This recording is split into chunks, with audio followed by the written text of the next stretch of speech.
Thought Bubble Audio.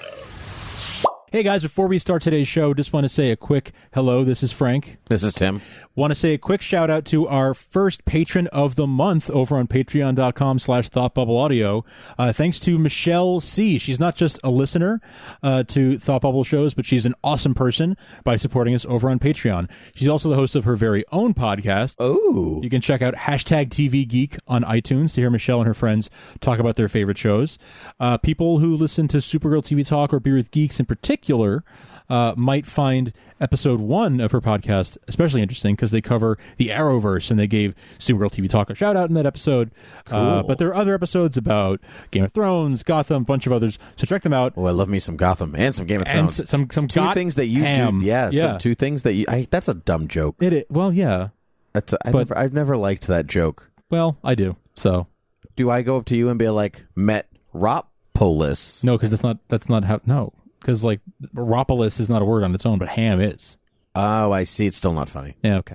Well, I just was trying to make it see, like, Game of Thrones got, and then Gotham, it has the got, and it all got. Never mind. Okay. Yeah, so Michelle and her friends talk about some awesome stuff. So whether you like Academy Rewind or Beer with Geeks or Supergirl TV Talk, there's something there for you. So check out #TV Geek. And thank you guys for checking out patreon.com/thoughtbubbleaudio. Thank you to Michelle, our patron of the month, for doing that because you make it possible for us to stay loud, live, and independent, as they say. And by backing us at any level from $1 all the way up, you are making these shows possible. You are making new shows possible we have in the works. You're making bonus episodes, and you're getting access to early content, early episodes before they come out to the rest of the world. So thank you to all of you guys for doing that. And now, on with the show.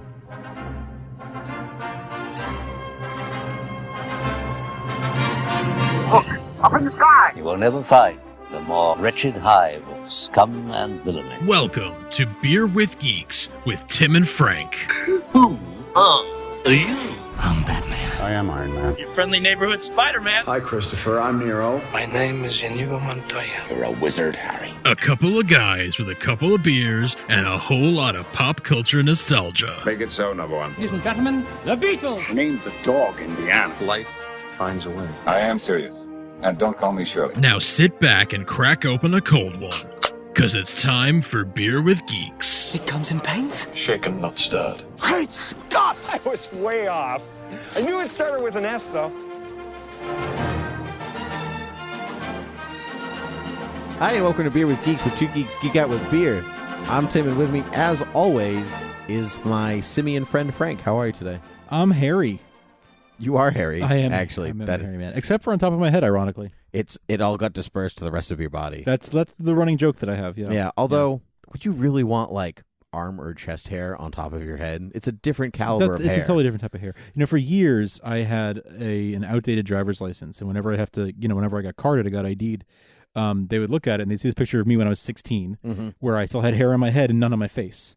And they would look at me and they would like the brown stripper would like give me a weird look, like, really, I'm supposed to believe this is you? And I would nervously make the joke, the hair moved from the top of my head to down here.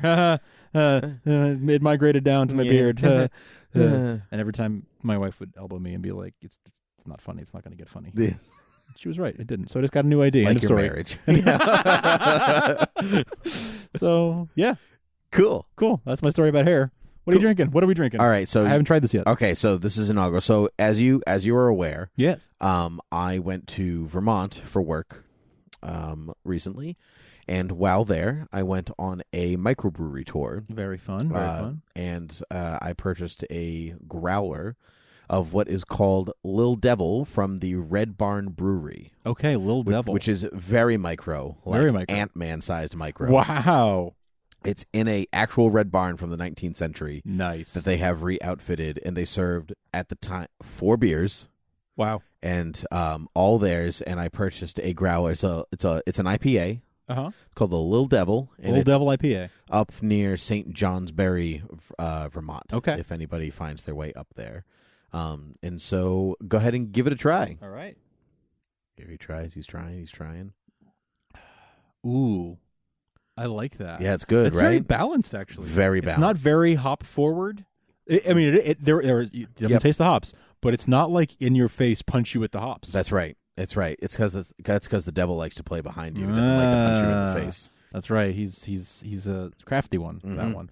Yeah. Ooh, this is very good. I know. I was satisfied with my purchase. They had four other ones that I'm now struggling to remember the names of completely. But the Little Devil was a nice balance because even though it's an IPA, and you said it's not overly hoppy. Yeah. It wasn't like it wasn't like the dark stout they had or they had a really light ale that was I almost went with, but I thought this was kind of a nice compromise between each side. So here we are with Little Devil. I really like this. Thank you very much for providing this. This is a delicious beer. You are that I am going to sip slowly so as I can enjoy it and savor it. You're welcome. There's a tiny bit more left in the growler, so feel free if you do finish and you finish before me. Feel free to have some because I did the tour. I've had more than you. Sure. And so even though it's far past my system at this point, then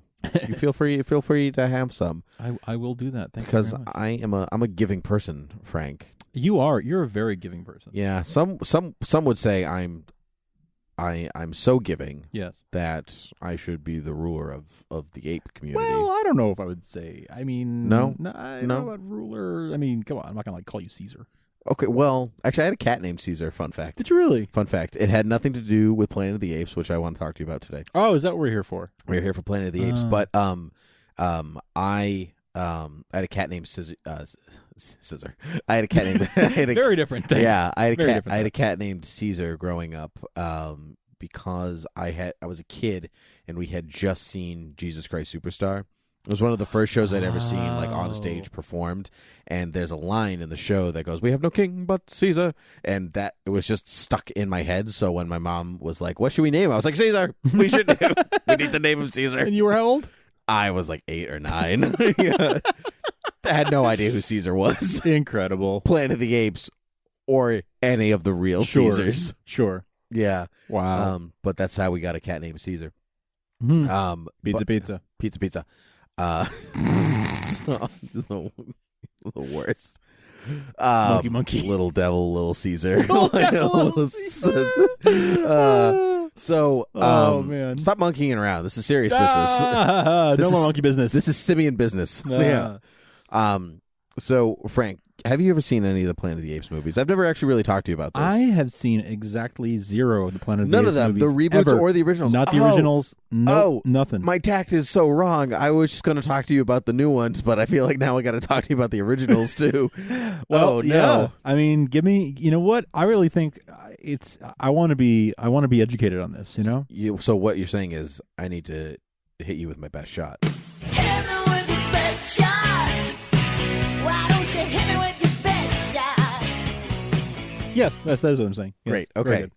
So I sound just like the recording, don't I? It's uncanny. I feel like we don't have to drop it in. No, it's great. So you guys, the instrument, you guys can go away. You have 5 minutes. You have 5 minute break. So it's really crowded in here with them. Totally. Okay. So Planet of the Apes. What a tale I shall weave. Pota. Pota, indeed. Not POTUS. Don't be confused. No. So I think I will talk about just maybe the new ones because sure. Because the original films are real good fun. The cartoon, the television show. There's like the Tim Burton reboot. There's so much to go into. Maybe I feel like I'll just talk about these reboot ones. That seems fair. But I'll caveat with you really should at least just see the first one with Charlton Heston because it's an American movie classic. Yeah.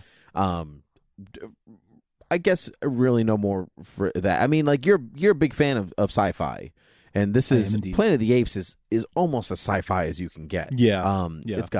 It's time travel and weird evolution and all this different lost civilizations, and it's pretty sci-fi. It's pretty textbook sci-fi. Yeah. So these new movies, Rise, Dawn, and War, are kind of a reboot and kind of not. Okay. Do you know anything about them? No. Okay, you don't know anything. Okay, so I know there's a ape Is it Caesar? Yeah, something you are in correct. Caesar. That's all I so know. in the original Planet of the Apes mythology, Caesar is like the great ape. Okay. The one that he's the Moses of the story. Which is funny because Charlton Heston, anyway. It is funny, and I gotta talk to you about it. And I'm gonna try to do it without spoiling anything. Okay. But if you don't get the Moses metaphor by the end of War of the Planet of the Apes, like by the end of War. By the end of War, the most recent one. Yeah, if you don't get that he's Moses, then I can't help you. And I'll leave it at that. So there's going to be what I'm going to say that there's going to be spoilers for Rise and Dawn, but I want to try my best to not spoil War since it's the newest one. Sure. But it's a trilogy and it's a complete arc and it follows this ape named Caesar, so the idea is that it's telling the story of how the Planet of the Apes began. So the original Planet of the Apes film, which was originally a French book, and it's like this astronaut is out in space and they come back and they think they're on a different planet. And they're not really sure, and there's apes everywhere, and everyone knows the ending with the Statue of Liberty is like, oh my god, it was Earth all along. Yes. The Simpsons did a great parody of it. Yep. With Troy McClure. Mm-hmm. Yeah. Have you ever actually seen that? I've seen that. Yeah. It was so good. Ooh, Dr. Sayus. Dr. Sayus. But anyway, so it's Rise, Dawn, and War, which people can get confused about. Yeah. Like which one starts, but because Rise or Dawn both sound like they could be the first. They do, but War of the Planet of the Apes starts with this. It starts with not a title scroll like Star Wars, but like just like text on like text to catch you up. Okay. On the screen, and the Rise, Dawn, and War are done in order, and they're big and bold, and they're different from the rest of the text. So you know that this is the order they go in. Oh, I see. And it explains it in a way that Rise and Dawn makes sense. So Rise is the story of Caesar starting this intelligent ape community. And Dawn tells the dawn of their civilization as a civilization. Okay. So there's no civilization in Rise. They're rising to become a civilization where Dawn is the beginning of their civilization. Okay. So it makes sense, and I'm glad somebody took the time to think about it because it can be confusing. So Rise is it's actually a real fast movie. It's 90 minutes. That's really fast. And basically James Franco's character is he's a scientist working for this big company, and they're testing a drug to cure Alzheimer's on apes. Okay. And there's this ape called Bright Eyes, and they call it that because the drug when given to them gives them like bright green eyes, and so the drug worked on Bright Eyes and none of the other ones, but he's so happy that they decide to present it to the board, and when they're trying to bring Bright Eyes up to the board, she freaks out and runs amok all through the lab, and one of the guards shoots and kills her. And it's discovered that she's not freaking out because of the drug, it's that she had a baby in the lab and she thought they were trying to take her baby. So she properly freaked out. And so the board and the director ordered that all the apes get exterminated. They're dangerous, blah, blah, blah. Experiments done. So James Franco takes the ape home, and that ape is Caesar. The baby. Yeah. Got it. But because Bright Eyes had been injected with the drug, now you're watching Caesar's brain development. Right. So you find out pretty early in the film that James Franco's father, John Lithgow, has Alzheimer's, and so he's kind of doing this for his father, and you can kind of understand why he wants to because his dad's getting bad, and man, does John Lithgow do Alzheimer's well, really, really, really well. It's very sad, and so the story is basically it's kind of simple, and it's just about watching Caesar's brain development and how he's getting older and how they have to react to that. And he's getting smarter and smarter and smarter. He doesn't speak, but James Franco's character teaches him to sign, as people do with chimpanzees and Coco. else. Right, exactly. And so, but he's like really smart. Okay. Like they bring him to, like he asks what happened to his mom, and like they go and they have to like, you were an experiment, and he has to react to that, and what does he do? And this is all in sign language. All in sign language. Okay. And so the movie progresses until he, without spoiling much of anything, like he has to go into this like chimp reserve, basically this ape reserve, where he's not treated well. Draco Malfoy doesn't treat him well at all. He's in this movie. Is he really? Yeah. Oh wow. Yeah. What's his name? Tom Felton. Tom Felton. He's got the "Get your hands off me, you damn dirty ape" line. Oh, he does. Okay. Yeah. And Caesar in that moment like screams no, which is the first time any ape has ever spoken, and it was really powerful. It was really well done. And he basically steals the drug and makes all the other chimps around them smart. One of them it's not an orangutan. It's another kind of this. It's got like a big round face. You know what I'm talking about? Yes. And that ape, Maurice, is in all three films. Like, so you're kind of like watching like best friends like track their progression. And so it all takes place in San Francisco, and the film ends with all the apes basically running amok through San Francisco and escaping into the redwoods. Okay. And so, but at the end of the film, we learn that during the course of the film, so when humans are exposed to this drug, it kind of brings on like this like flu type symptoms, and it kills people pretty quickly. And it's not the flu, so it's not treatable. Got it. And the end of the film's credits shows the plague, what's dubbed the simian flu, spreading.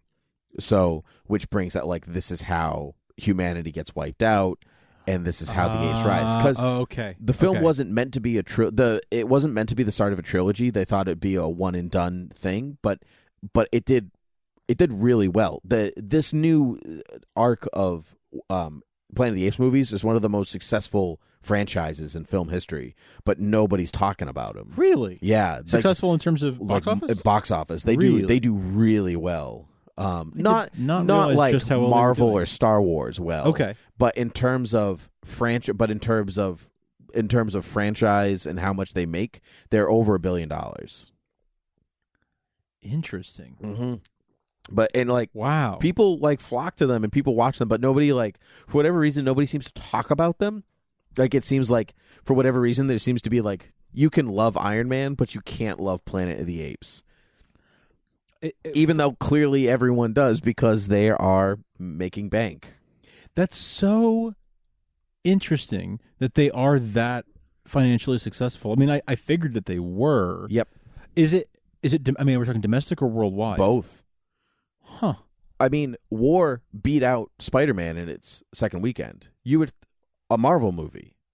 It beat out. Like it took the top spot. Wow. So Spider-Man came out one week and Apes was the next week. And it surpassed which never happens with a Marvel film. No, they always get at least 2-3 weeks. And it knocked it right out. Wow. Mm-hmm. Yeah, it dropped like 61% or something like that. And really not that many people are talking about it. Nope. But people go. Until you told me you'd seen War, I wasn't sure if it was coming out like, and it's coming out like next week or something. Like I didn't realize it was already out for a whole weekend. They are the stories are great and they're beautifully shot. The first one is who directed the first one? Rupert something. It's the guy who was gonna do Gambit, I think, at one point. Okay. And Matt Reeves directed 2 and 3. The guy who's doing the Batman. The Batman, yeah. Coming up. And without having seen War, when I knew that he was gonna do having just seen Dawn, I was like, I can't wait. Because Dawn is one of the smartest, gutsiest summer action blockbuster films that you could see.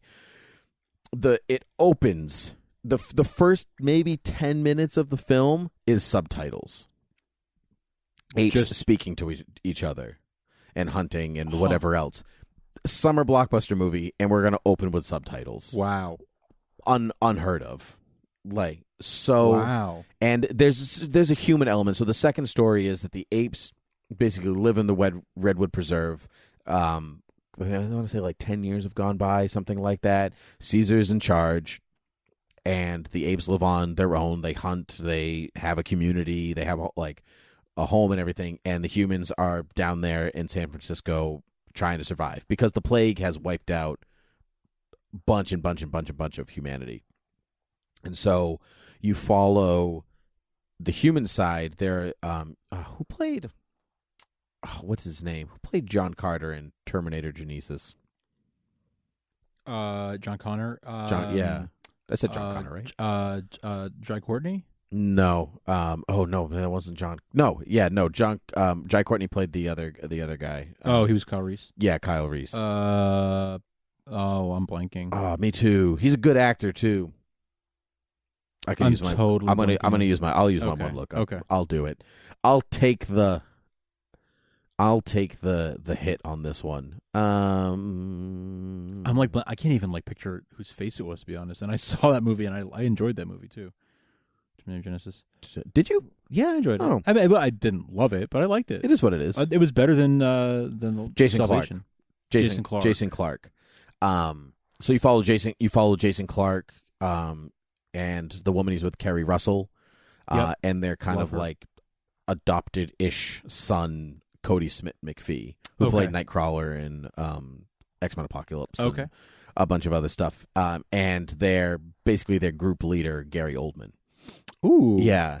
And so the story of Dawn is Caesar basically saying, like, apes live here, humans live there, we do not talk, we don't do anything, and there's this other ape, his name's Koba, played by Toby Kebbell, Okay. who played Dr. Doom in the new Fantastic Four movie. Oh. Yeah. Too bad. Yeah.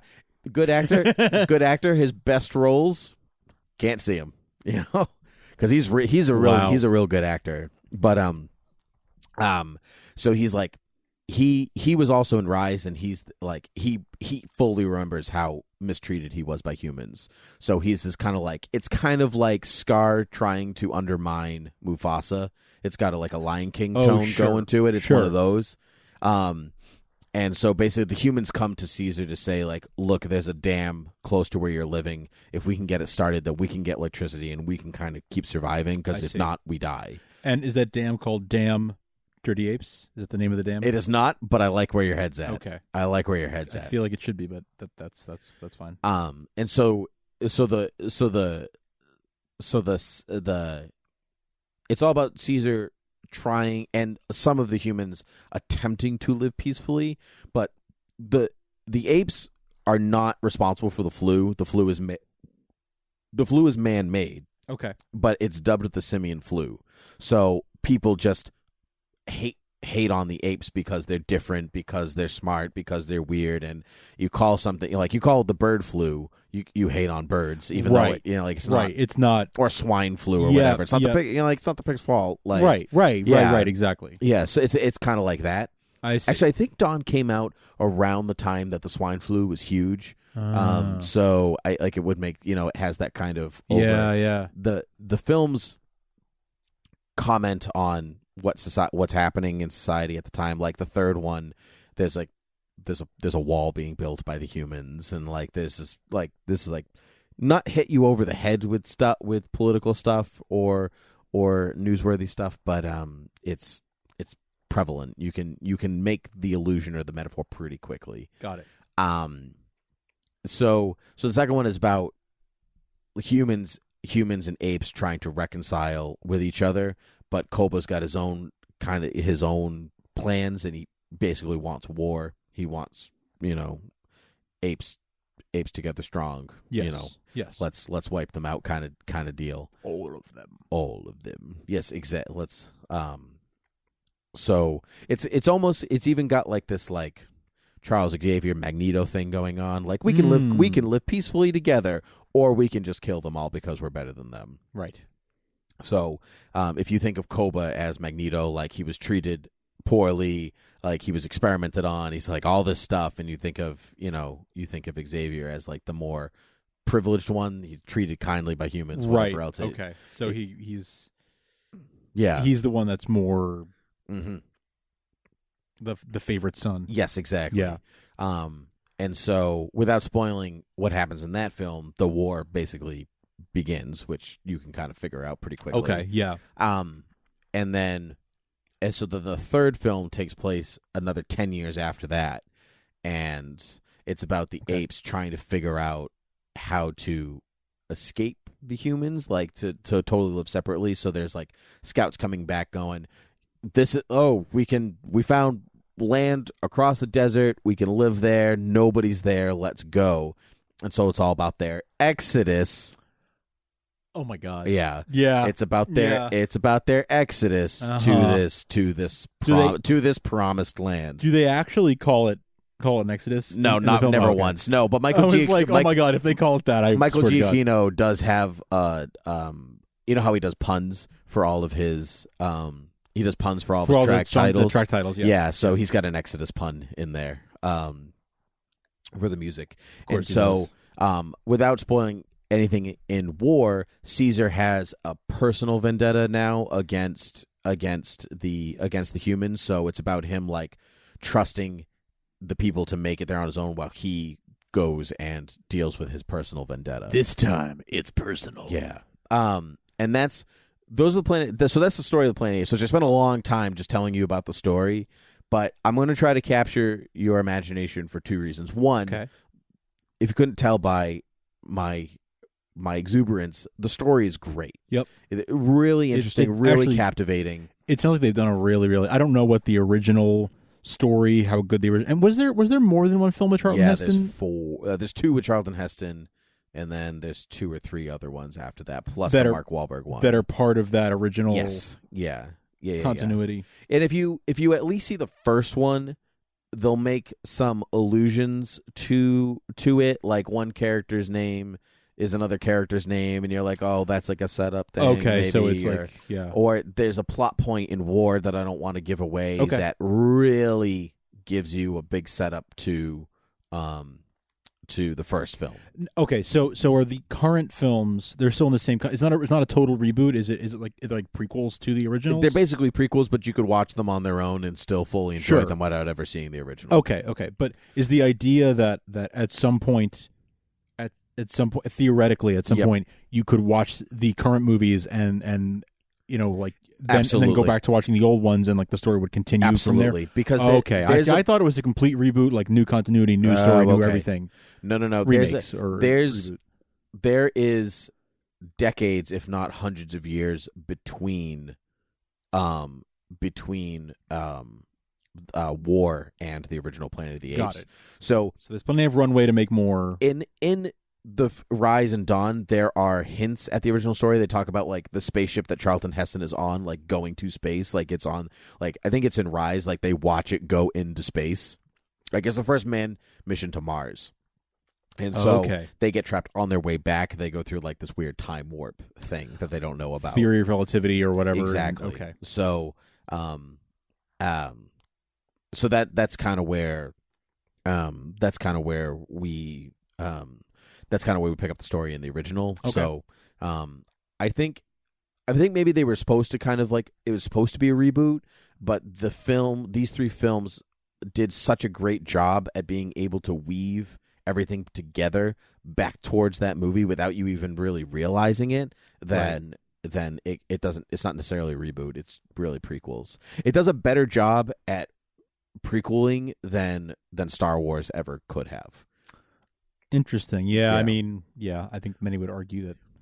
Yeah, the emotional heft of Apes is these ape films is what you kind of wanted all the Star Wars films to have. Yeah, interesting. It's got that kind of like gravitas to it. It sounds so. Were the originals?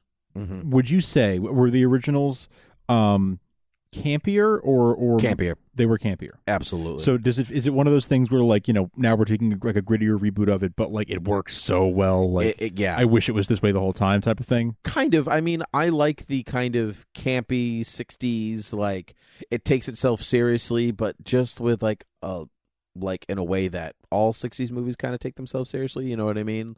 Yeah. So it's got a little bit of a twinkle in their eye, but like the first film has like when they just so Charlton Heston like can't speak in the film. He gets like hit in the throat and like he can't speak, but none of the humans can speak. I didn't realize that. Yeah, so he's like, so when he says, "Get your paws off me, you damn dirty ape," that's the first time that he speaks in their presence, because the first time he's able to, and that's why they're like, "Whoa," because no other human can. They've like de-evolved into the state of like Neanderthalism. Oh, they've devolved. Sort of, yeah, yeah. In their travels to whatever, like they've kind of gone backwards, and that's why the apes are more superior to the humans. You are blowing my mind right now, because I had no idea about any of this. Yeah, so it's role reversals. So they're like looking at the apes, going, "Oh, they keep them in zoos and like they watch it because they just yeah." So the original film actually makes like pretty great statements about the nature of humanity and what it means to be human and like all that stuff, because like Charlton Heston like goes on trial like for like whether he's intelligent or not, like whether we can consider this creature an intelligent being or not. It's pretty great. So they've never seen a human before. They've seen humans, but they've never seen one that can speak. Talk. And they're like, Dr. Zaius is like he's an abnormality. Like this doesn't happen. They're not smart. They can't do this. And there's like this war of ideology between the science community and the religious community. Oh, in apes. wow! And like, this is way more sci-fi and way more philosophical than I thought it was. It's like it's heady. People don't remember it that way, but it's actually like heady sci-fi. It's like what sci-fi is supposed to be. Right. It's philosophical.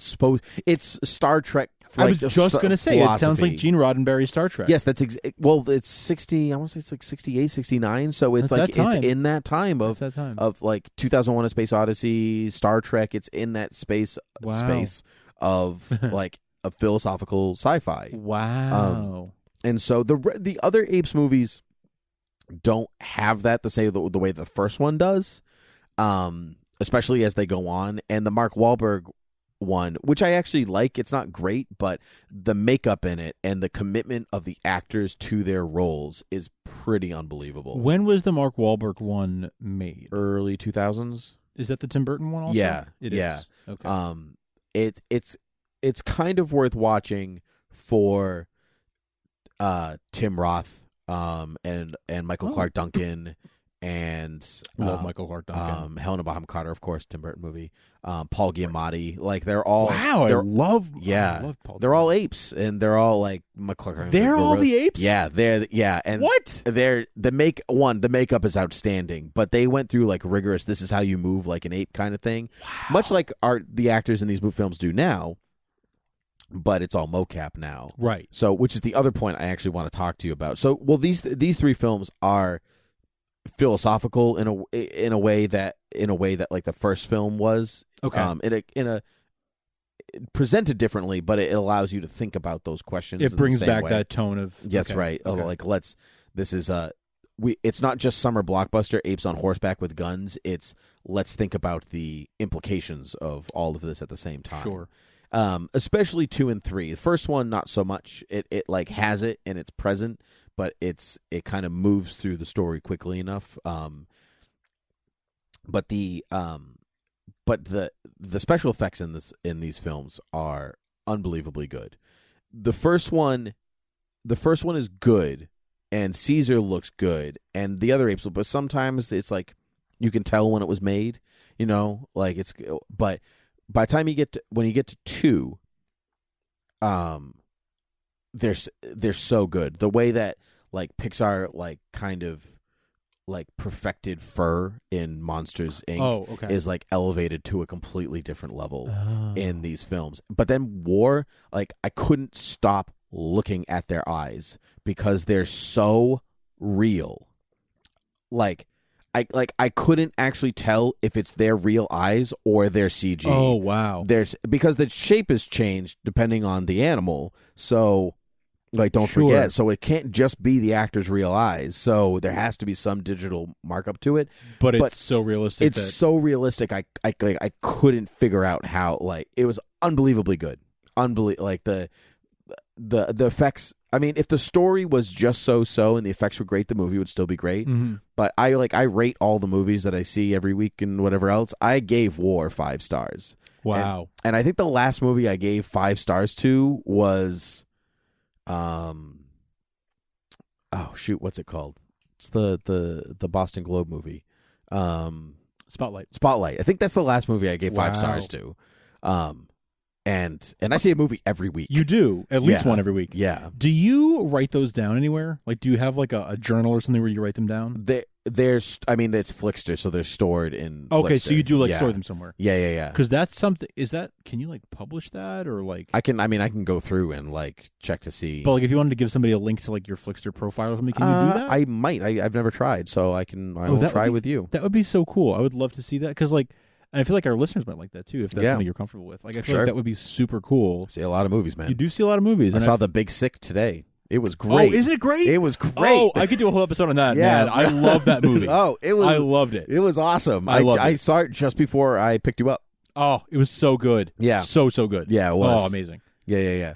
Well, you know how I feel about Kumail. Like, You know how I feel about yeah, I Kumail. know. We talked Kumail together. We met have Kumail. We did. We have a picture We that had- proves it. we Yeah. did. I'll put it in the show notes. Cool. So anyway, so going back to Apes, Damn Dirty Apes. I think The Dirty Apes Dam. I know, right? Exactly. Dirty Apes Dam. The dam that holds back the Dirty Apes. Yeah. From going over the I waterfall. think you're a fan.